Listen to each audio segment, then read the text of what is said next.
Yo, what's up guys? Teacher Paul up here, and today we have a coffee request. If you want to request a video, click over here or go over to Buy Me a Coffee. Link is in the pinned comments. And guys, if it wasn't for you guys, it wouldn't be possible to do videos like this, longer videos. And it's really awesome that you guys are supporting the channel. Today's request comes from Hanoik, and Hanoik said, I've got a somewhat longer video and documentary for you to check out.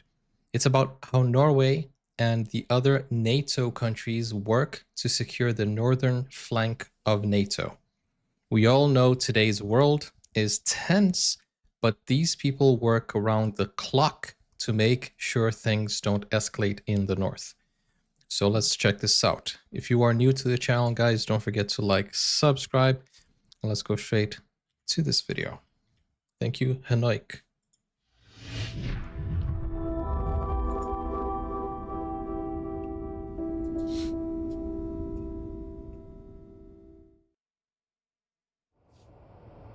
We're going to do one quick seat swap and one more contact and we'll be done. Ooh.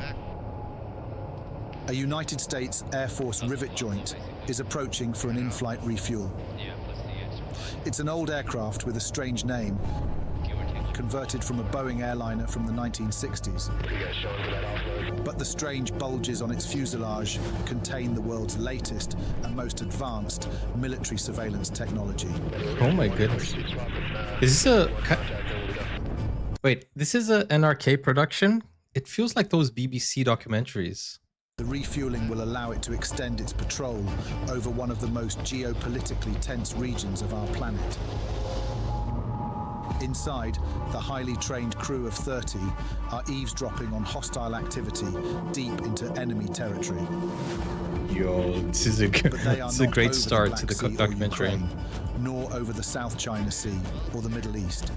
Instead, this refueling is taking place over the Arctic. What?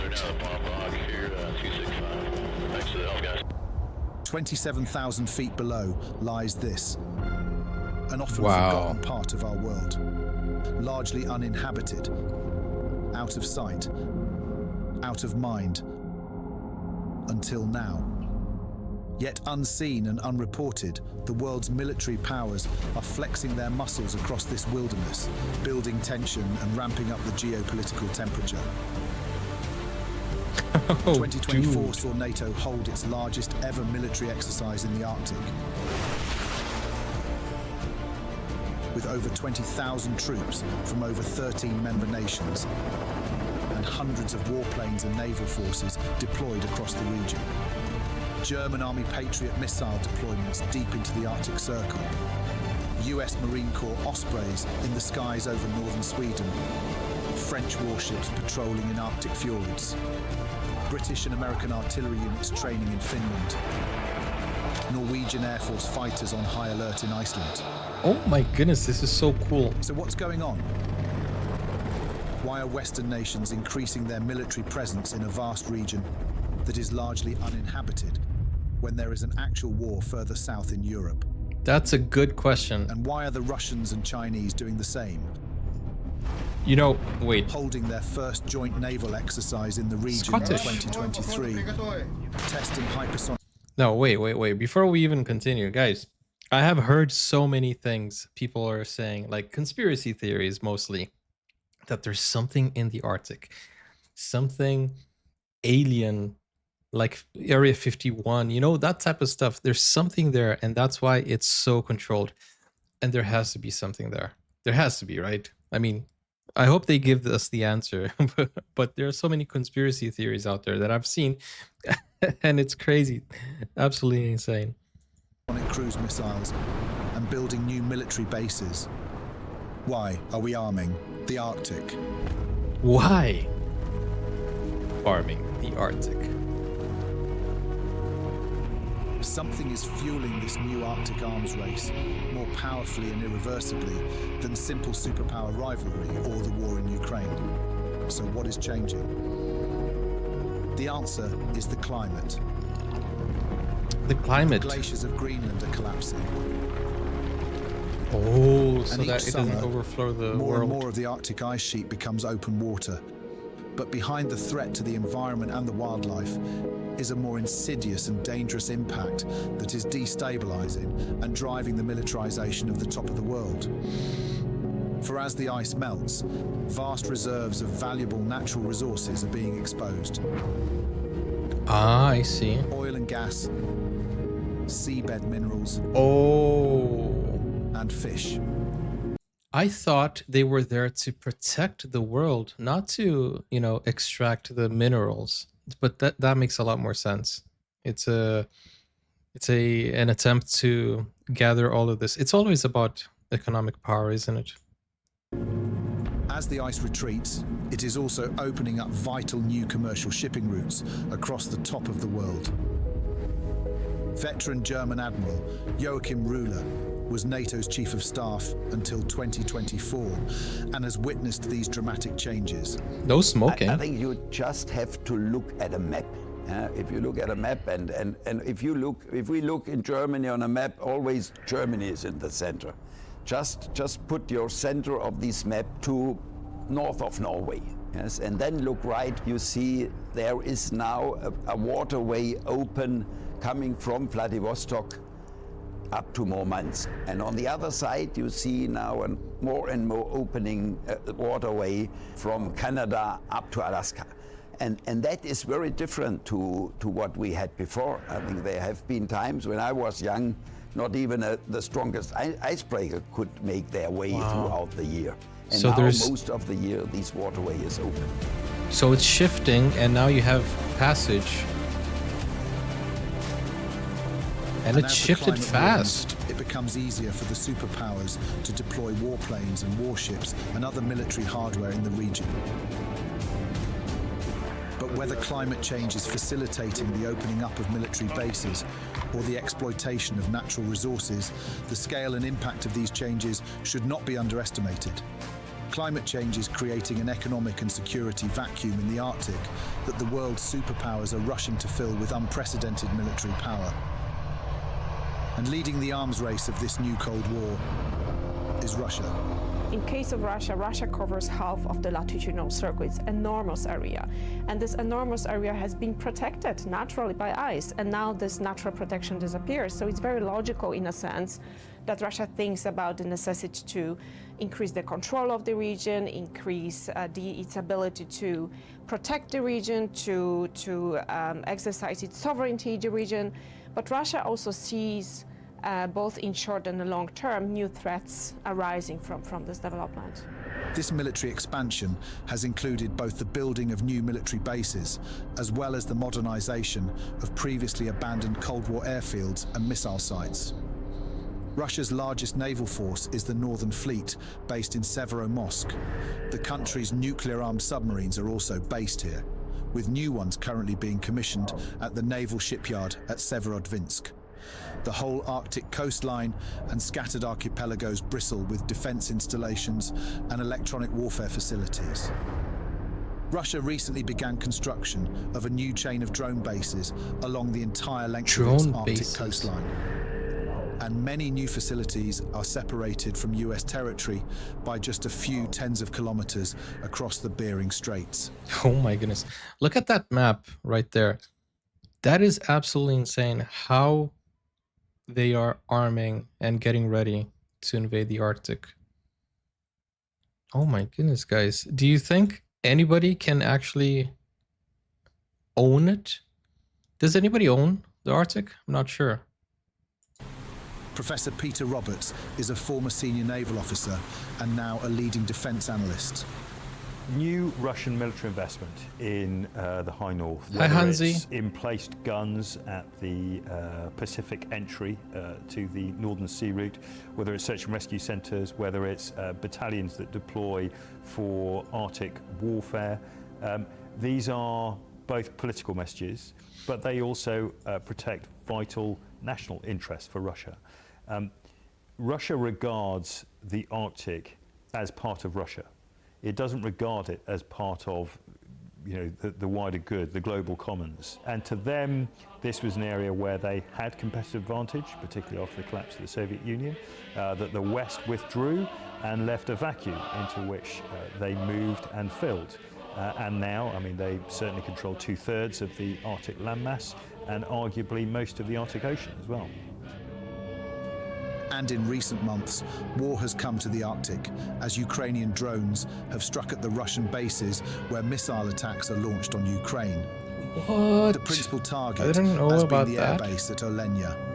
From here, Tu-95 long-range bombers frequently fly south into launch positions for firing cruise missiles into Ukraine. Russia's arming of the Arctic predates its full-scale invasion of Ukraine, so has been mainly driven by climate change. And this is affecting the region more rapidly than anywhere else on the planet. Dr. that's Ella crazy. Gilbert is an expert on the rate of ice loss at both poles. Guys, the fact that they have like a base, dude, did you see like technology nowadays? It's so crazy. And the more advanced that we get, I mean, we have drones that are some of them, or most of them are, they don't need a pilot anymore. So from your bedroom, you can actually like pilot an attack. That's insane. So we know that the Arctic has been warming really rapidly. In fact, it's been warming about 4 times as fast as the rest of the planet. And that means that the Arctic as a whole, since around about 2000, has warmed by just over 1.5 degrees, which is a pretty astonishing rate of change. So what's going on to create this runaway warming that is similarly creating a runaway arms race? The Arctic is warming faster than the rest of Earth because of a process called Arctic amplification, which basically describes the fact that in an unchanged Arctic, we have an ocean covered with floating sea ice, which is very bright, it's very white, it's reflective. So it acts like a kind of mirror, reflecting the sun's energy back to space. And that keeps the Arctic and actually the rest of the planet relatively cool. Oh, wow. But as we start to lose sea ice, which is happening very rapidly in the Arctic, that means that that sea ice cover is shrinking and exposes dark ocean water underneath. That dark ocean water absorbs the heat instead of reflecting it. That means you've got a warmer ocean, so you lose more sea ice, and then this process kind of reinforces itself. So it's almost runaway feedback whereby you get sea ice shrinking very rapidly, and that means the Arctic as a whole is warming much faster. Oh my goodness. Unprecedented warming. The real question is, can we do anything about it? Do we have anything that we can do about it, or no? Of the Arctic is already being felt throughout the world. Global with sea warming? level rises and more extreme weather events. But the immediate effect in the Arctic itself is that the region could become ice-free in summer within a decade. A decade? And that ice-free Arctic Ocean promises to open up a vast treasure trove of valuable natural resources. And that's what they're worried about? And that in turn threatens to unleash globally catastrophic economic and political consequences. That's what they're So worried before our about? eyes, the Arctic is changing from a once deserted and pristine wilderness to a new Klondike of industrial exploitation and resource extraction, and the world is struggling to catch up with the pace of change. Yeah, and if Because it's... no one thought the ice would ever melt, there are few international agreements on who has the right to exploit what and where. That's crazy. And if it And in the becomes absence of a habitable, robust people will want rules-based to go order live for the there. Arctic, the world's opposing power blocks are building up their military presence as a fallback, should the current fragile diplomacy break down. So what exactly are the spoils that lie behind the arming of the Arctic? There are the traditional fossil fuels like oil and gas, but the region is a rich source of the specialized minerals essential for a future global economy based on electric vehicles and renewable energy. These industries already have a voracious appetite for metals found in abundant quantities on the Arctic seabed. These include magnesium, niobium, and cobalt, and the so-called rare earth minerals such as neodymium, yttrium, and dysprosium. And probably things that we don't know yet. Rising military tension in the Arctic is partly because there is little faith in international law to resolve disputes over rights to these valuable resources. The UN Convention on the Law of the Sea or UNCLOS, gives a state the right to regulate and economically exploit the sea and seabed up to 200 nautical miles from its coast. This is known as its Exclusive Economic Zone, or EEZ. Norway has an extra zone because of its sovereignty over the small island of Jan Mayen. Complicated coastlines result in some overlapping and contested EEZ claims, such as between Canada and Denmark, which administers Greenland. But the Arctic Ocean is so large that there are areas where the EEZs run out. This is where things get complicated. Here, UNCLOS gives states the economic... So the name of this is Arktis, iskald, frontlinje. I hope I said that right. Economic rights to the seabed if that seabed is a shallow water extension of its coastline or continental shelf. Russia says the Lomonosov Ridge is an extension of its continental shelf, and therefore it has jurisdiction over the seabed as far as the North Pole. Hi, Maria. In 2007, Russia even planted a titanium flag on the seabed at the North Pole.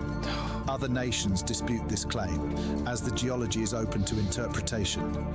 But for the moment, Russia's claim is being officially upheld, with the result that Russia has become an unlikely advocate of UNCLOS. Thanks, Oystein. The interesting part is that Russia actually has been following the letter of law, and I think as long as this is going according to their interest, we can expect that this will still apply. But of course, the question is, once it doesn't, what will happen then? Until then, Russia has to demonstrate its respect of other nations' economic zones. Nowhere is this more sensitive than in fishing. This is a Russian trawler fishing close to Bear Island and therefore in Norway's exclusive economic zone and subject to its jurisdiction. One of the reasons it is here is that fish stocks are also on the move as a result of climate change. Not only is more of the Arctic Ocean available for fishing as the ice retreats, but as the ice melts in the Arctic and the sea receives more light, microscopic nutrients increase and attract more so-called pelagic fish. Pelagic species tend to live close to the surface and are easier to exploit. Monitoring the increase in Arctic fishing in Norway's exclusive economic zone and ensuring that stocks are maintained is the responsibility of the Norwegian Coast Guard. That's a lot of fish. This is the KV Svalbard, a fully armed Norwegian Coast Guard icebreaker capable of reaching the North Pole. Quick question. No, wait. I think I just got the answer. I was going to ask about the salmon. It comes to us as Atlantic salmon, I think. I for some reason I thought it was Arctic salmon. No, but it's Atlantic salmon. That's how it's shipped to us here. I think it's called that. Norwegian Atlantic salmon, I think. It's not Arctic. It has detected the Russian trawler. I was going to ask the question, but I think I got the answer immediately. That will take the catch back to Russia, thanks to an array of sophisticated tracking systems. These provide the crew with information about all foreign activity in their economic zone. On the bridge is Lieutenant Björn Helge Småvollen. So on our I wonder if Arctic fish taste different. From AIS satellite, automatic identification systems. We get from the VMS, which is the vessel monitoring systems for fishing vessels. And we have both from satellites, we have from land-based stations, and we have from aircraft or other ships in the area. So as you can see, we have some fishing vessels here on the west side of Bear Island, and we have some more oil and gas activity down here in the Norwegian economical zone. With all the fishing activity and oil activity in the Barents region today, it's quite crowded, and these days things are moving further north by every year because there is more ice-free out north of Spitsbergen and everything. So we have more activity north of Spitsbergen today than we had for a couple of years ago. Yeah, the world as we know it is about to change. More work for the Coast Guard in ensuring foreign vessels are changing already. Norwegian regulations.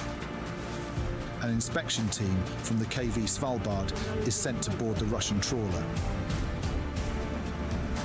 In an age of enhanced international tension, this is an increasingly sensitive business, with both sides careful to follow protocols. On board, the Norwegians begin a thorough inspection. They check that the size of the mesh of the nets meets Norwegian regulations to prevent overfishing. And down below decks, where the fish are processed, the inspectors also check the size of the fish. If it's small, it goes back? Being caught too young, and before they are able to breed. With the Russian trawler inspected without incident, the inspection team move to the transfer ship onto which the crated fish are already being loaded. This transport ship. What is the relationship, the political relationship between Norway and Russia? Are you guys friendly or neutral? Or I know that there isn't any real friendship in politics, right? But do you guys do good, or like how is it between Russia and Norway? To take this fish to the market, either in Murmansk or in Welsund, probably. This fish is caught in the Norwegian waters, and we you guys have borders. Norwegian port. That's why we are here and now inspecting that the outtake of this Norwegian species are done correctly.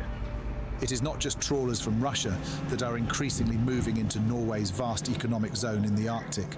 Hot on their heels are the Chinese. And like the Russians, their interests lie well beyond just the Cold fish. relationship. China has been very clear in its Arctic strategy about the reasons it's doing it. They are nationalistic reasons, and they're very clear. They are for energy security, so the oil and gas that they're interested in the rare earth minerals, they're interested in the Northern Sea route, and most importantly, they're interested in fish. China has a massive requirement for protein in the future, like the rest of the world is running short on meat. It is almost fished out the stocks in the South China Sea and is pushing the Pacific, and it knows in the future it needs to go elsewhere. Both the Arctic and the Antarctic, to them, are untapped sources of feeding their population. This is why China is really interested. Oh, right. So you're saying we are low, obviously we're low on fossil fuels, we're low on resources, but even protein, I thought, you know, but how can you keep up with the growing population of the world? That's crazy. These are facts that we don't really pay attention to, because I don't think a lot of people talk about that in the news, like, especially to avoid global worry, you know what I'm saying? Because if everybody knows that we're running out of food, everybody will panic. Is already muscling in on Arctic politics and even claims it is a near Arctic nation. So the race to the Arctic. Observer status on the Arctic Council, a forum for nations and communities with territory above the Arctic Circle. Yet it is over 2,000 kilometers from the region. China is already building more icebreakers than Russia and the West combined. Wow. And as the world's leading manufacturer of batteries, electric vehicles, and wind turbines, it has a pressing need for the minerals and metals on the Arctic seabed. They are, however, less open about their military ambitions. China has been very They're working careful secretly. about how they speak about the Arctic. There has been some unfortunate, seen from the Chinese perspective, statements, including by the Chinese military, about Chinese ambitions in the region. But again, they have been very, very careful. But then you see what they are actually doing. They are building certainly polar capacity, and I think some of the military capacities they are building, including the submarines, they can operate in the Arctic. So they are, they will certainly have capacities to operate there. China is also interested in one of the most commercially valuable resources of an ice-free Arctic. This is not a physical commodity at all. Space? It is simply the lack of ice and the resulting open water and the prospect it offers of new sea routes across the top of the world. Ah, I Currently, see. The main shipping route between China and Europe involves sensitive pinch points like the South China Seas and the Suez Canal. The Northwest Passage is now passable in summer, but is more difficult to navigate. A direct route It's across closer. the North Pole will eventually become possible as the Arctic ice completely disappears in summer. Oh my But goodness. it is not an option today. That leaves the so-called Northern Sea Route, which hugs the Russian coastline and often enters its territorial waters. Container ships and bulk carriers are increasingly my using the goodness. Northern Sea Route, as it can cut up to 2 weeks off the traditional voyage timings. But Russia now claims the rights to police and control and levy charges on the Northern Sea Route. Today, the economic battle lines are being redrawn as military ones, as fast as the ice is retreating. So the Northern Sea Route is really interesting because this is one of the first polar routes that is opening, both for climatic and political reasons. So Russia claims the whole Northern Sea Route as its own, or under Russian national jurisdiction. Of course they do. Which means that it's subject to Russian laws. And this includes, which is important, 4 straits along the route, which, for instance, the United States considers international straits, subject to the right of passage, and that this is one of the legal disputes which may become more salient as this passage becomes more usable and more interesting for international actors. NATO is aware that in an era of superpower tension, those legal disputes could soon escalate into military ones, and for which they need to be prepared. So You know, this all feels like the space race, like all over again. I'm pretty sure back then when everybody wanted to be the first to go to the moon, everybody thought that there would be resources, there would be a lot of things there. I think basically now everybody's racing to the Arctic, and it feels like it's a very very similar race to the space race. And also we have the Mars race now. Everybody thinks that once we get into Mars, there's going to be like a lot of different resources and stuff like that. So I don't know what they're going to do, but I thought they were going to the Arctic to, you know, protect the world, but it's never about protecting. It's always about getting richer and more powerful. the best thing would be that the Northern Road is an area of low tension. But if that's not guaranteed, and we see that China and Russia wants to have some sort of a prominence there or a priority, then we have to, and we will we will strengthen our presence in the north. Yeah. Whether the tensions arise from shipping routes or the right to exploit natural resources, the perfect storm of climate change and the war in Ukraine is behind the arming of the Arctic. But what is the current balance of power? Has the West been caught napping? And how should NATO respond to the Russian buildup? But then all this movement in the Arctic, it disturbs the area too, right? And it makes it faster, melt faster. In the Arctic to Russia's advantage. So to Russia, this is one of the regions where they have been investing for a very long time. This is a major part of the Russian Navy. This region, especially the western part of the Arctic, plays a key role in Russia's nuclear deterrence, where in a sense NATO has been playing, catching up. For Peter Roberts, the West's disadvantage in military capability in the Arctic began with a misguided complacency at the end of the Cold War. The West did not see Russia's resurgence. It ran with a narrative that Russia would collapse, that it was a friendly sleeping giant that would gradually fade away. I think it was really the Norwegians who started picking up on it in 2008 when they started to see the increase in Russian presence in the high north and the Norwegians, Arctic. you guys always means of investment. They looked at the increase in deployment, very training observant cycles. They looked at the equipment that was being procured, and they certainly started realizing at that stage that a counter needed to happen. NATO's belated response is gathering pace, and now with extra urgency following Russia's full-scale invasion of Ukraine in 2022. Oh my goodness, guys. NATO's former Chief of Staff, Admiral Joachim Rühle, is in no doubt that the West cannot take its eye off the ball again.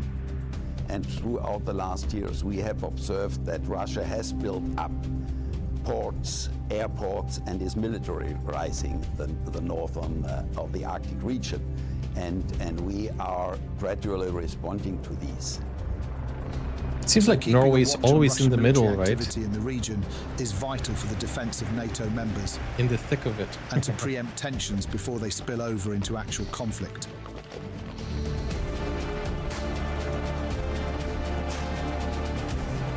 This is the backbone of NATO's Arctic surveillance and intelligence strategy. The E-3 early warning aircraft, or AWAC.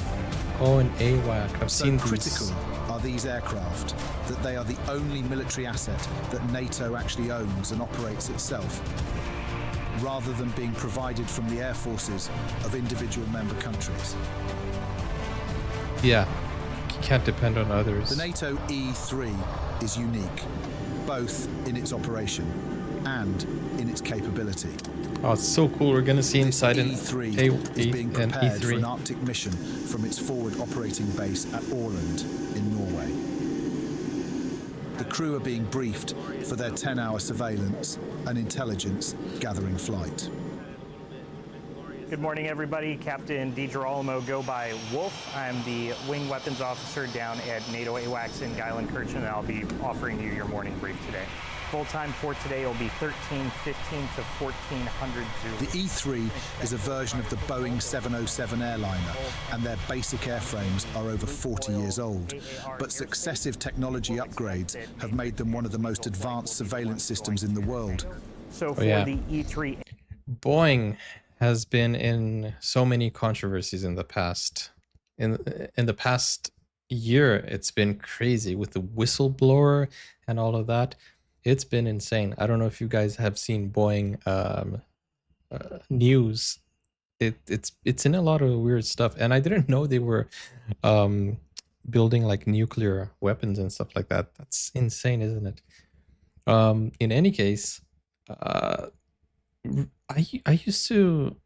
Whatever happened to the Boeing 747? Like I feel like I used to fly on that so many times and so often, and I've never flown that like the Airbus anymore. Like whatever happened to those? we will be doing a self-protect of retrograde, which will be known as a scram and a reposition. As they are not operated by a single national air force, they have a multinational crew. This flight has personnel from 8 You national think so? air forces, Is that? including Germany, the USA, Italy, the Netherlands, and Greece. Netherlands. The highly trained mission crew can monitor maritime movements, air activity, and communications over 300,000 square kilometers.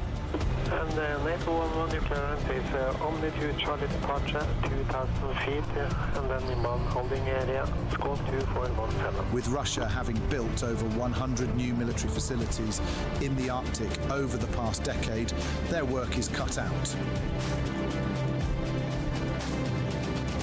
NATO currently operates 14 E-3 AWACS. But with increased deployments required to monitor the conflict in Ukraine, their work in the Arctic is now also supported by similar AWAC capabilities from the US and the UK. I saw a video with the military capacity of E3's Norway. primary Norway role in versus Sweden. peacetime is surveillance and intelligence gathering. It was quite an interesting video, but I don't think it was But it's fully 100% equipped accurate. to operate as an airborne command center in times of war. With existing tensions growing in the Arctic, these roles are becoming more blurred.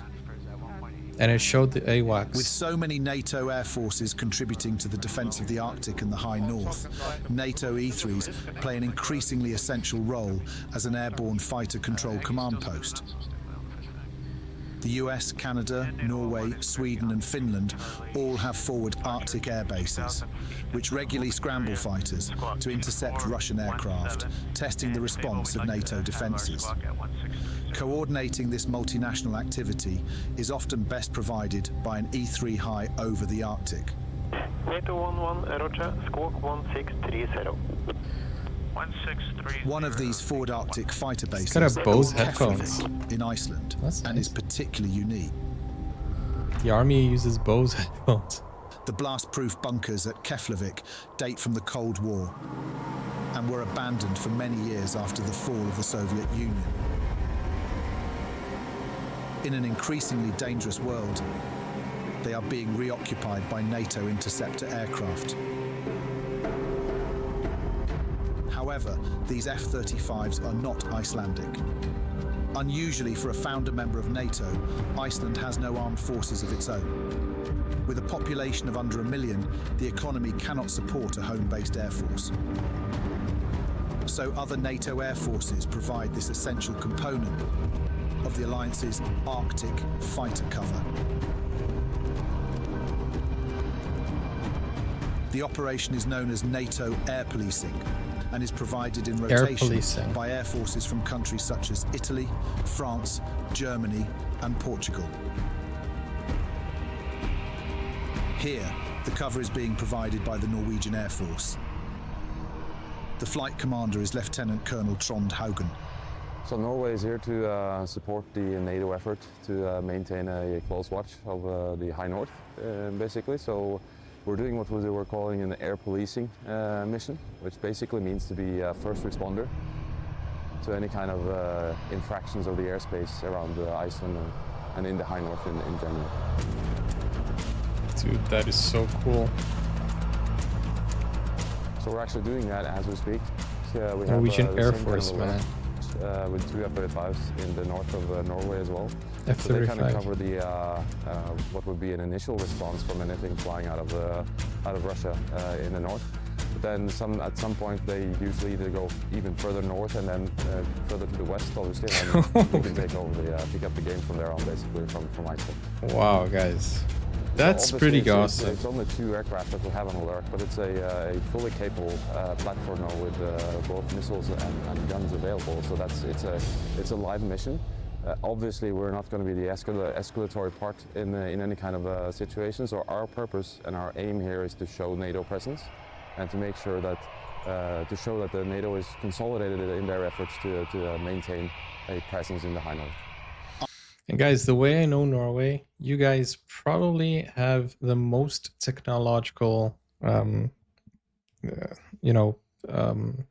equipment and artillery.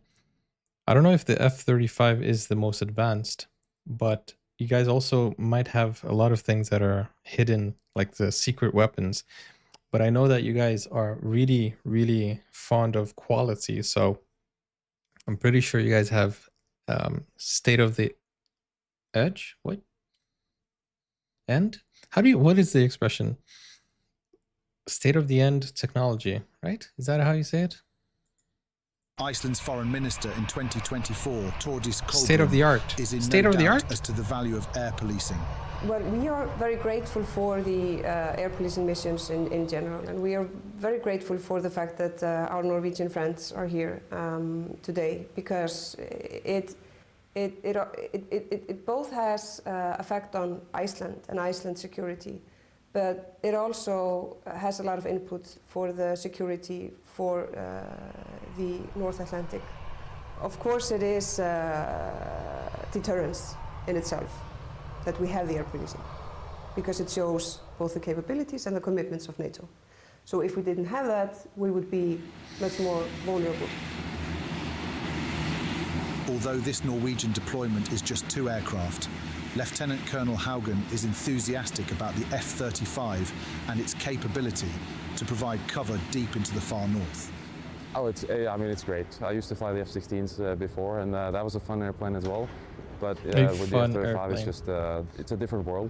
You have you can see longer, you can hear better, and you just have a lot better picture to make decisions of inside the cockpit. So it's a great platform. But it's also important to remember that the F-35 is good at range. It's supposed to deal with threats at range. So we're not we're not really, our game is not close into any other aircraft. We have a game there as well, but our game is on a distance. They won't know we're coming, so. Wow. Stealth. Providing the air cover also requires considerable logistic support, even for just 2 aircraft. Yep, we got about just under 100 people with me here to Keflavik, and we integrate with the Icelandic Coast Guard as our hosts here to Keflavik. We bring everything from obviously aircraft maintainers. It's a pretty capable jet and has a lot of different competencies that need to be involved to maintain the aircraft. So a lot of different people working on the jet to make sure we can keep it on alert 24/7.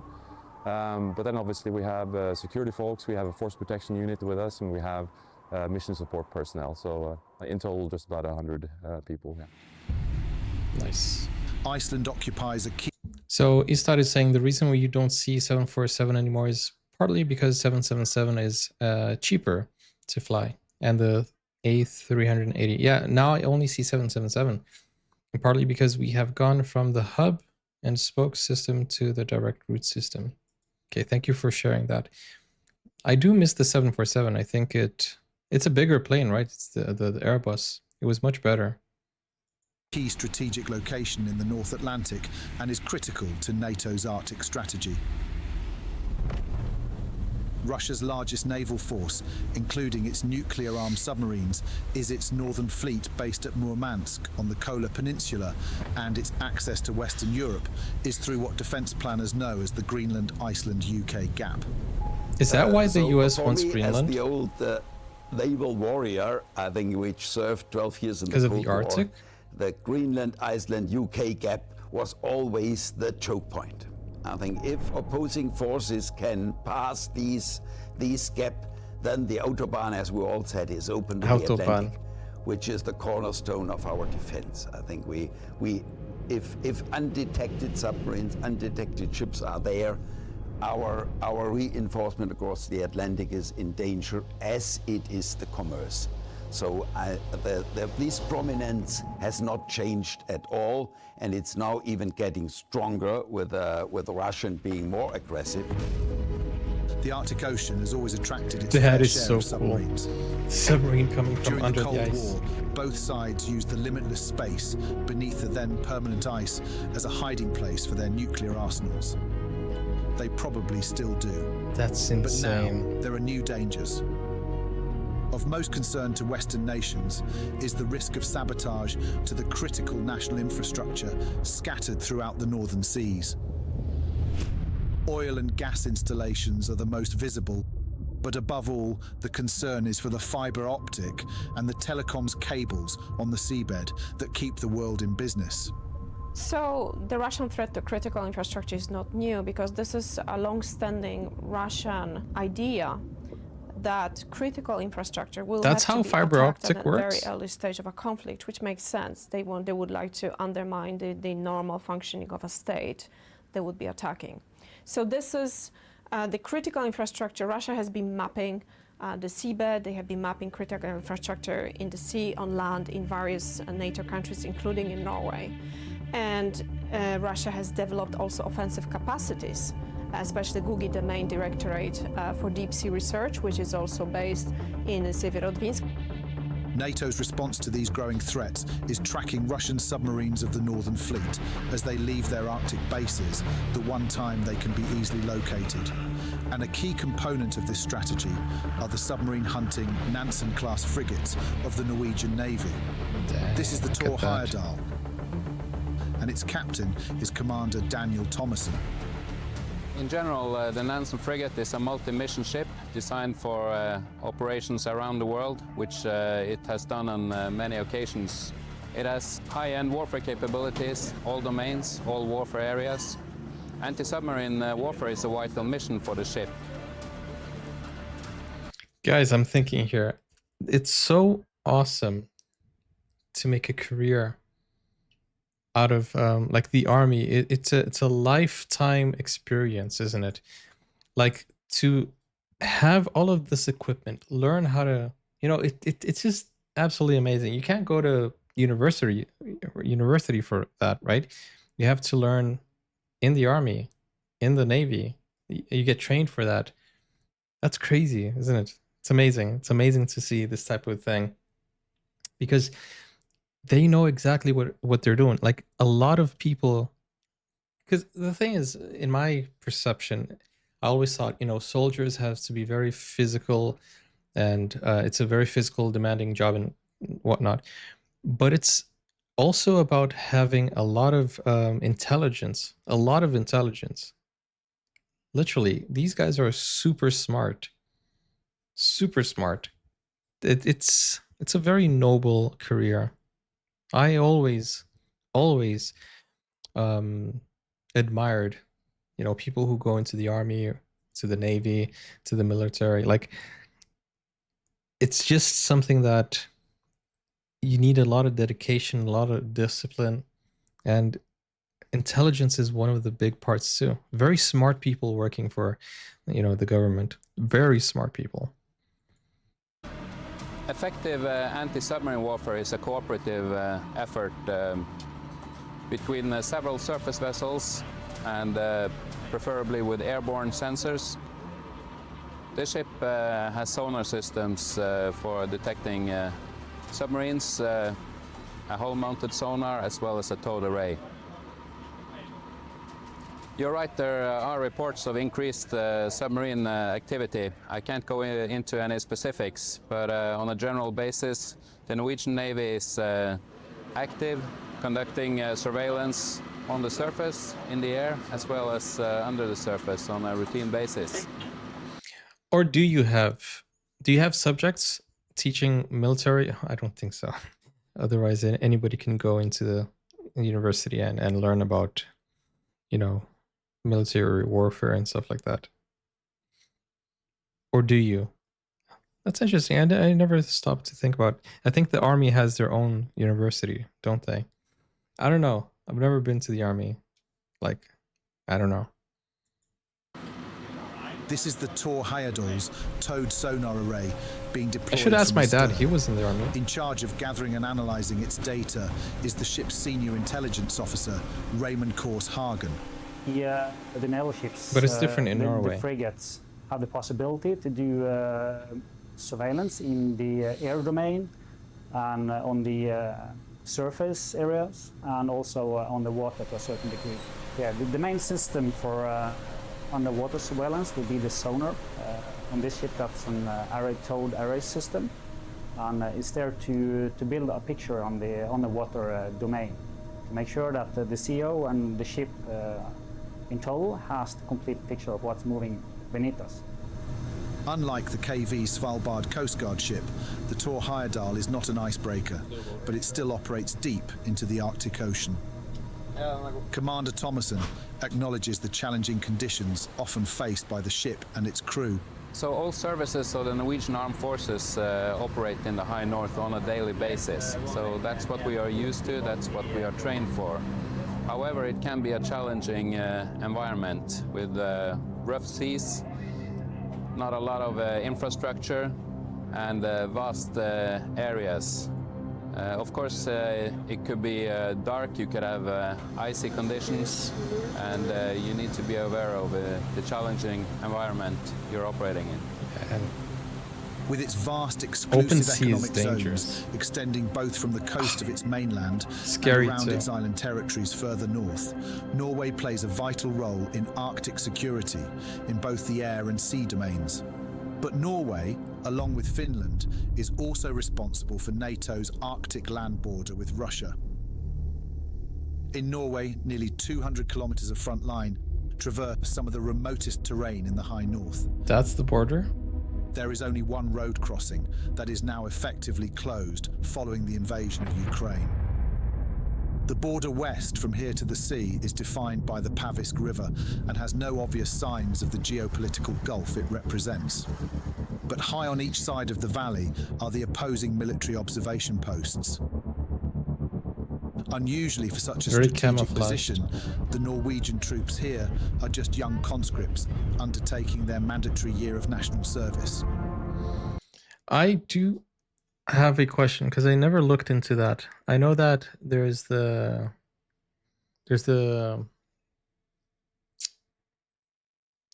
Like, there's the European Union, right? And Norway, you're not part of that, are you? I know Switzerland is not part of it. The UK is not part of it. But you guys still have the Schengen area, right? Where you can go in and go out. And you have benefits for Europeans. Like if a European wants to go and work in Norway, you don't need a visa, right? Do you need I don't think Europeans need visa to go and live and work in Norway, do they? My question, which might sound very silly and very stupid, is Russia is part of Europe, right? It's Eurasia. But they don't hold any of these benefits. And the reason I'm asking this is because there's a border there with a road which was open before. Could people just go in? Or how does it work? I know that Russia is Eurasia, but it doesn't have European leverage, does it? Or not leverage, that's not the word. And benefits not the word either. Guys, I haven't looked a lot into what Russia is allowed to do as a European country. It's a little bit out of my knowledge here. And I know that might sound very stupid, but I never thought of looking into it before.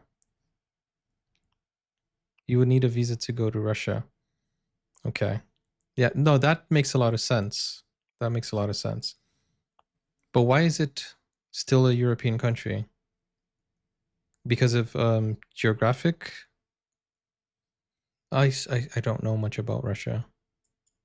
They have the backup of regular forces further back into Norwegian territory, but this section of NATO's Arctic front line with Russia is effectively in the hands of students and school leavers, albeit well-trained and highly motivated.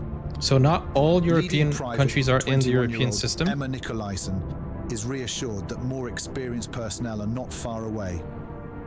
They are always available around the clock if we need any help or East Europe is not part of it? And they do come out here and check on us and see that we are doing all right. Patrolling the border means she's constantly aware of the similar conscripts just a kilometre away on the other side of the river. We are very close to the people on the other side. So before I came up here, I wonder a lot what they were like, but now that I'm here, I see that we are not that different from each other. We do similar things and they seem very ordinary to me. There are around 27 countries in 2022 that follow the European Nordic system, neighbours, right? Sweden and Finland, decided to end their long-held neutrality and applied to become members of NATO. Their full accession was finally approved by NATO's existing 30 members for Finland in 2023 and Sweden in 2024. This has resulted in one of the most important rebalancing of military equilibrium in the Arctic.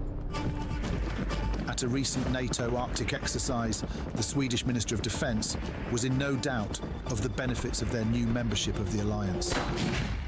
Yeah, so I reacted to the news that they joined NATO, and that's one of the biggest reasons that Russia is angry, right? From what I have heard, correct me if I'm wrong,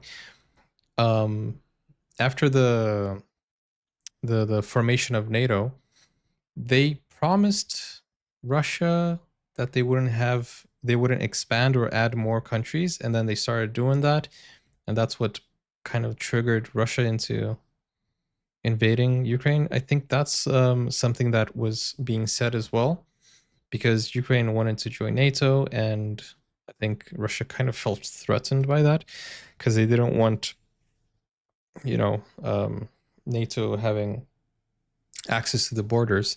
And then when Finland came along, that's also another big blow to Russia. Very strategic, because I feel like having, obviously, if you have a strategic point close to the borders, like if NATO has a military in the border, it is obviously Russia is going to see that as a threat.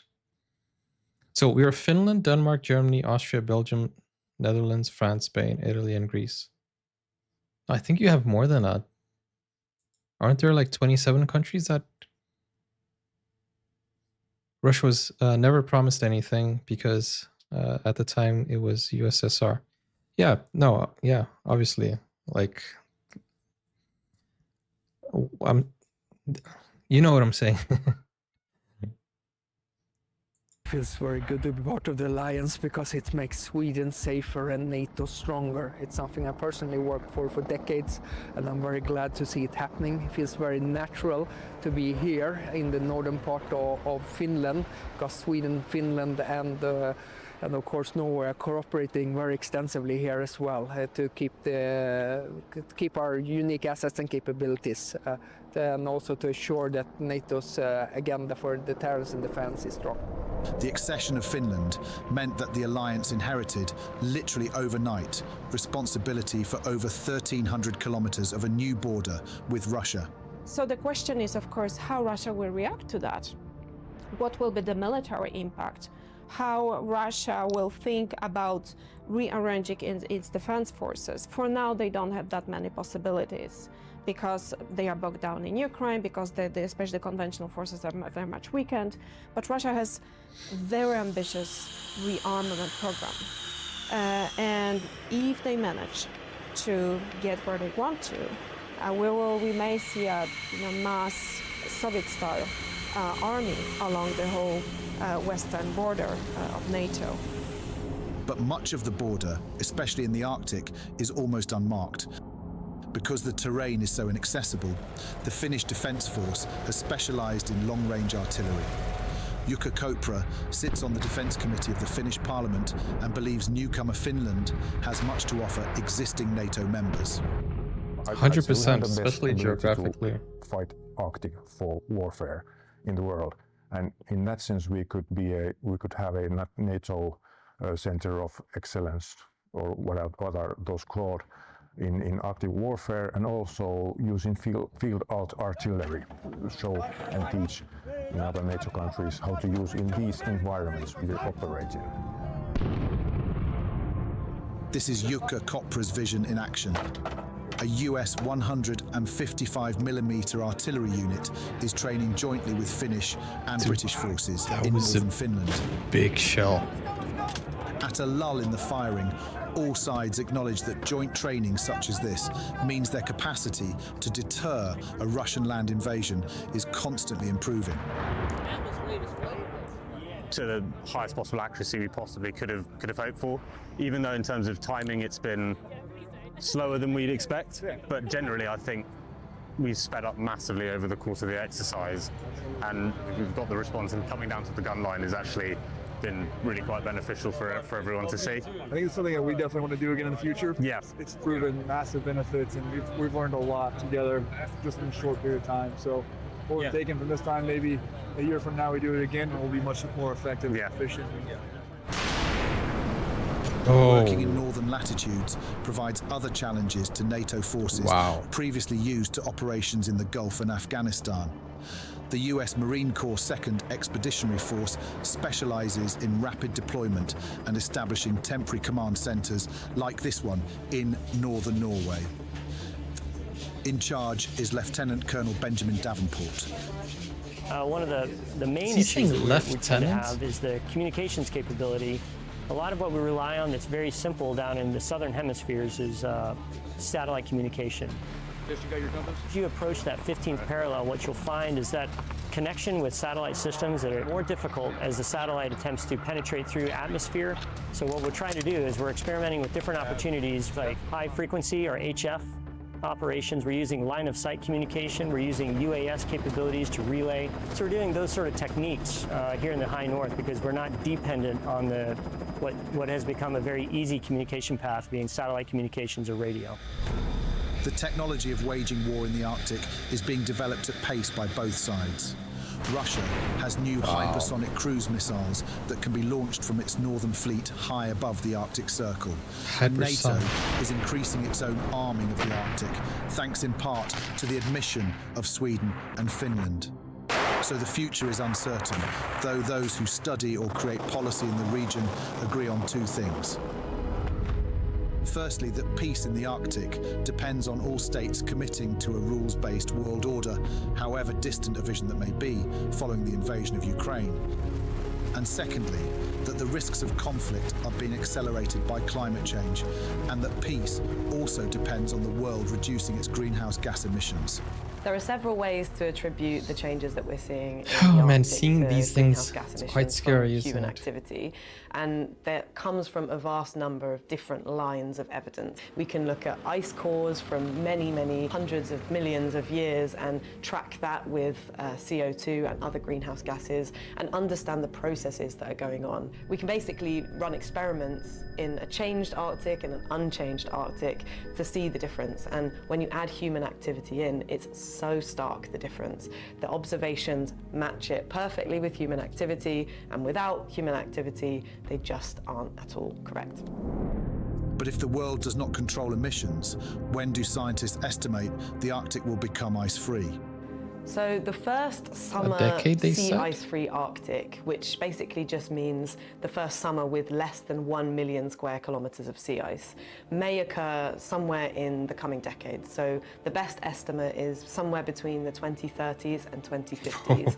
That's maybe 5 years time. 2040s, but there's still a lot of question marks about exactly when that date will be. Goodness, life is going to For change now, the next 20 short-term years. driver to conflict is the invasion of Ukraine. Peter Roberts is also concerned that the West is not prepared for war in a new and less rules-based international order. Russia, on the other hand, and China and Iran see themselves not in a binary state of war or peace. They see it as a spectrum of conflict, and they are never at peace. They regard the world in a distinctly different way than we do, and I think this is the problem when it comes to both military concepts of fighting and to politicians' understanding of the world. Most of the military's leaders today still don't quite get this idea that the rest of the world is not going to fight the way they want to. At the Norwegian Institute for Defence Studies, Katarzyna Zisk sees the established world order being put under increasing strain by the combined effect of climate change in the Arctic and the war in Ukraine. Well, the international community needs to be concerned about the retreating Arctic ice.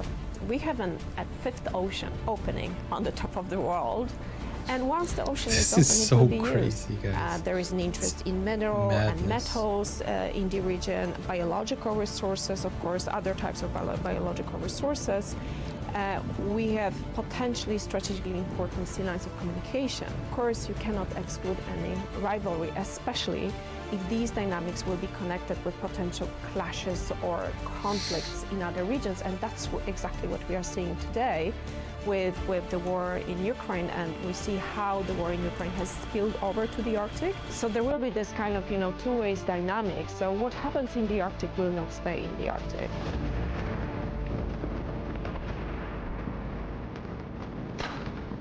The danger at the moment is that Moscow feels that it is not at peace with NATO. To some in Moscow, they would say they're at war with NATO. Some would say there is an unwar, a non-peace going on. Yeah, we're on the verge of... likely to see conflict actions and military activity. We're on the verge of in conflict. the Arctic over the next 5 years that will result in loss of life. So there's more to what we're seeing. There always is more, right? So now we have the conflict of the Arctic. Oh my goodness, guys. This feels like a setup for a new movie, like a new Marvel film. Oh man, that is so... It's on one hand, it's scary. On the other hand, it's like... It's very impressive. It's very impressive to see what is going on in the world.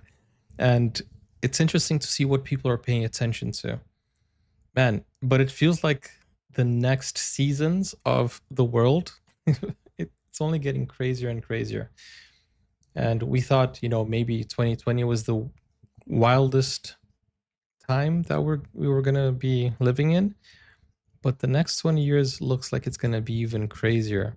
It feels like there's someone out there writing a more intense season every time. Oh man, that's crazy. What do you guys think of that? That is so crazy. So we have now a race to arm the Arctic, which, if you think about it, basically most of the world has a flag on it already. So obviously when you find free land, then people are just wanna go in and take it, because that's what we do. Hi Eric. Okay guys, thank you for this request, Henoik. That was a very interesting video, very informative, very alarming too. But it is what it is, right? Let's see the next chapters. Let's wait and see what happens in the next few decades. Thank you, Henoik. If you guys want to request a video just like Henoik, everything here stays here. Indeed. Everything, wait, I was gonna repeat that. If you want to request a video like Henoik did, go over to Buy Me Coffee, click over here, or click over here to see my educational playlist, and I'll see you soon. Take care. Bye-bye.